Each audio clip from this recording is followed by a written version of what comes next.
मुजफ्फरपुर सांसद अजय निषाद की मुश्किलें अब बढ़ सकती हैं। अब उनकी ही पार्टी उन पर सवाल उठाने लगी है। भाजपा नेता देवीलाल ने जो खुलासा किया उसे सुनकर आप भी दंग रह जाएंगे। सुनिए भाजपा नेता देवीलाल ने क्या खुलासा किया है। इस मुजफ्फरपुर शहर को किसी ने प्रधानमंत्री जी को कटघरे में खड़ा करके रखा है तो भाजपा के सांसद ही ने, अजय निषाद ने रखा है।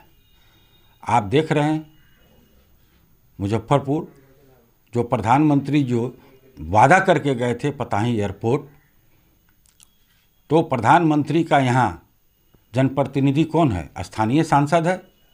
और स्थानीय सांसद होने के कारण अजय निषाद जी उसको पूरा नहीं कर सके और उसको दरभंगा में उन्होंने मतलब स्थानांतर कर दिया, सिग्नेचर कर दिया। गोपाल जी ठाकुर वहाँ के सांसद हैं, है ना, वहाँ बने, उस चिट्ठी में इनका सिग्नेचर है।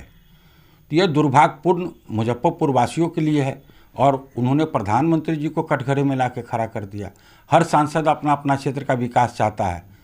मुजफ्फरपुर तिरहुत प्रमंडल की राजधानी है और पटना के बाद सांस्कृतिक राजधानी है, आर्थिक सामाजिक सब तरीके से आप देखा जाए तो यहाँ वो उसका विकास नहीं हो सका। मेरा अजय निषाद की नाकामयाबी प्रधानमंत्री जी को कटघरे में पताही एयरपोर्ट न बनाने के लिए उन पर प्रत्यारोप लग रहा है और विपक्ष इसको मुद्दा बना लिया है। इस बार आप देख रहे हैं अमित शाह जी के प्रोग्राम में सारे लोग जो है यहाँ जनता दल यूनाइटेड और राष्ट्रीय जनता दल, सीपीआई, माले, सब लोग ने इसको मुद्दा बना लिया है। स्थानीय नागरिक, आम जनता ने इसको मुद्दा बना लिया है कि अमित शाह आए और कुछ आश्वासन देकर नहीं गए तो यह भारी नुकसान पार्टी को बैकफुट पर ले जा सकता है पताही एयरपोर्ट।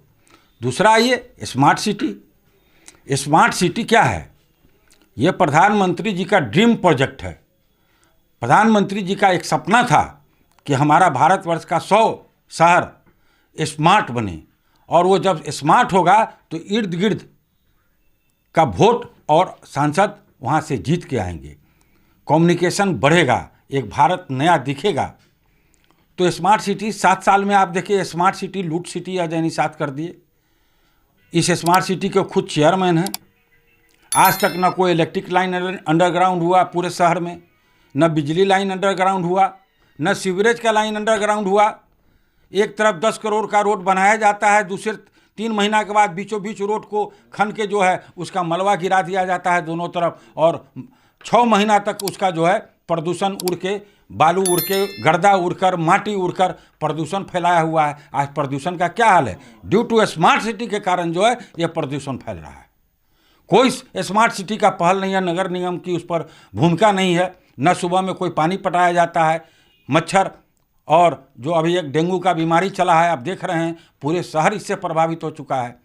इससे कितने लोग मतलब मुक्तिधाम पहुंच चुके हैं, लेकिन हमारा सांसद सोया हुआ है। अब तीसरी पॉइंट आइए, मैंने ये 2 पॉइंट क्लियर किया। तीसरी पॉइंट, जितनी भी यहाँ से ट्रेन खुलती थी वो विस्थापित होकर दूसरे जिला में चली गई और हमारे सांसद उसको रोक नहीं पाए और टुकुर टुकुर ताकते हैं, कुछ नहीं कर पाए। पताही एयरपोर्ट की तो बात छोड़ दीजिए, जो ट्रेन यहाँ से खुलती थी मुंबई, दिल्ली, गुजरात के लिए, उसको भी दूसरे जिला में लोगों ने, वहाँ के सांसदों ने ले गया, लेकिन इसको ये रोक नहीं पाए, नाकामयाब रहे। चौथी आइए, आपने सही पूछा है कि गाय घाट और औराई, आप देखें बिना बाढ़ के 20 आदमी मर गया। बिना बाढ़ के भाई साहब आप देख रहे हैं ना, गाय घाट में मरा है, जारंग में 20 आदमी की मृत्यु हो गई। उसके दोषी कौन है? जितने चचरी पुल हैं उसको कंक्रीट पुल नहीं कर सके 10 वर्षों में, इनके पिताजी नहीं कर सके। यह सच्चाई है कि नहीं सच्चाई है? हैं? इसको आप मानते हैं ना? आप भी पत्रकार हैं, आप भी इसको उजागर कर सकते हैं। आप चौथा स्तंभ हैं। चलिए, वो चचरी पुल 6 को तो नहीं बनाया कंक्रीट पुल में। जो यातायात मुजफ्फरपुर की एकदम शहर जामो जाम रहती है, नदी पार करने के लिए एक अखाड़ा घाट पुल, आप सदियों से, जब से आज़ादी हुआ एक ही पुल है इस नदी पर। समानांतर पुल आज 5 साल से बन के पड़ा है। चंदवारा घाट को, अप्रोच रोड को जोड़ना है 1 किलोमीटर, उसको ये नहीं जोड़ पा रहे हैं। तो किस बात का सांसद भाई? जितने भी ओवरब्रिज हैं इनके क्षेत्र में, सकरा आप उठाइए, सीहो उठाइए, मुजफ्फरपुर का रामजालू उठाइए, मुजफ्फरपुर का सतपुरा रेलवे गुमटी उठाइए, वो चारों गुमटी आज 10 सालों में उसको ओवरब्रिज नहीं करा पाए। आइए, अपराध पर मैं बोलता हूँ, सारा चीज़ जनता माफ़ कर सकती है, लेकिन जो शहर में बढ़ते अपराध हैं, उस बढ़ते अपराध के में कहीं ये दिखा दें, कोई शॉर्ट वीडियो दिखा दें कि मृतक परिवार के घर पर ये आंसू पोंछने के लिए भी बैठे गए हैं, उसको सांत्वना दिए हैं कि हम तुम्हारे साथ खड़े हैं, तुमको न्याय दिलाने के लिए खड़े हैं। किस बात के लिए वो जीतेंगे भाई? ये मोदी जी के चेहरे पर जीतेंगे कि राम जी के चेहरे पर जीतेंगे? जनता देख रही है, राम जी के चेहरे और मोदी जी के चेहरे पर इस बार जीतने वाले नहीं हैं। रही बात उपलब्धियां, प्रधानमंत्री जी ने खुद कहा है कि आप जो भी हमारे सांसद हैं, अपने कार्यकाल के 5 साल की 6 उपलब्धियां, इनकी तो 12 उपलब्धियां हो जाती है। तो मैं स्पष्ट कहता हूं कि एक उपलब्धि अगर ये बता देंगे तो मैं राजनीति करना छोड़ दूंगा, उनके गाड़ी पर बैठ के उनके लिए वोट मांगूंगा, उनको टिकट मिलेगा तो।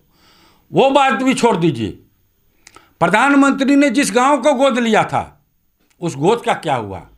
आज तक न पत्रकार कोई इसको उजागर कर सका, न कोई भारतीय जनता पार्टी के इतने बड़े यहाँ मुजफ्फरपुर में नेता हैं, कार्यकर्ता हैं, जिला संगठन है, महिला संगठन है, युवा संगठन है। क्या प्रधानमंत्री जी का वो जो गांव का गोद लिया गया उसका क्या होगा? खाली झंडा लेके और दाल भात सब्जी खा लेने से होगा? बड़े बड़ा टिक्की बांध देने से होगा? हकीकत ज़मीन पर आना होगा। मोदी जी का जो उपलब्धि थी 9 वर्षों का, इन्होंने गांव-गांव तक नहीं पहुंचाया। मैं मोदी जी के उपलब्धि को गांव-गांव पहुंचाया, लेकिन मेरे बात को संज्ञान में भारतीय जनता पार्टी ने लिया। मैं 1 साल पहले ट्विटर और मेल पर लिखा था कि मोदी जी की 9 साल की उपलब्धि, 9 साल का जो बेमिसाल साल है, उनका किया हुआ कार्यकाल है, उसको गांव तक पहुंचाया जाए।